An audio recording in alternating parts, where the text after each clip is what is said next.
Қайырлы күн сұлулар, сіздермен бірге бота. Мен бүгін сіздерге үй жағдайында тауық етінен осындай қышырлап тұратын, әрі өте дәмді болып шығатын KFC-дің жасалу жолымен бөліскім келіп отыр.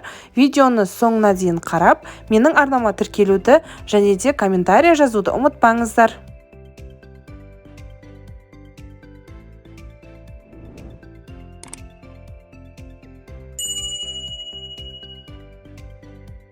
KFC-мізді дайындау үшін бізге тауықтың еті керек болады.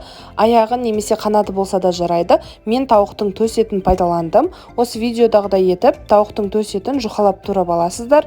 Кішкене тұз сеуіп, 10-15 минутқа қойып қоямыз. Ол аралықта таза ыдысымызға 200 мл суымызды құямыз және дәміне өз қалауыңызға қарай приправаларды қосамыз. Тұз, қызыл бұрыш, паприка және қара бұрыш қостым.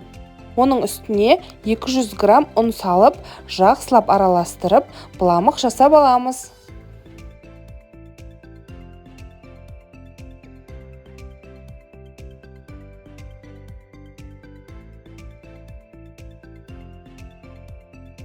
Мінекей осындай масса дайын болды. Оны бір шетке алып, құрғақ ыдысымызға ұнымызды саламыз және де тұз, қызыл бұрыш салып, араластырып, дайындап аламыз.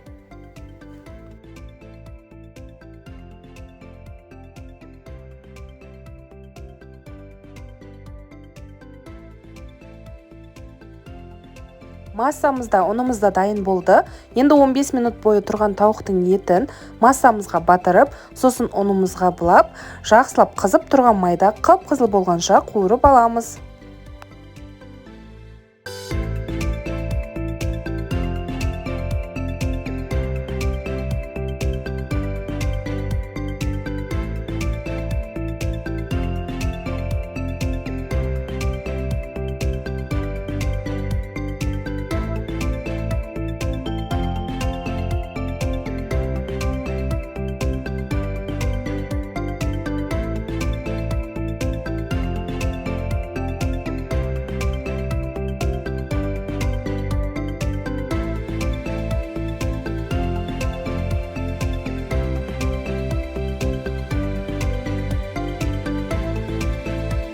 Мінекей жақсыларым, біздердің сізбен бірге жасаған KFC-ларымыз дайын болды.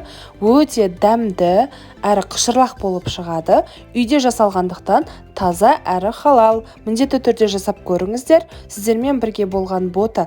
Менің каналыма тіркеліп, лайк басып, комментарий жазуды ұмытпаңыздар.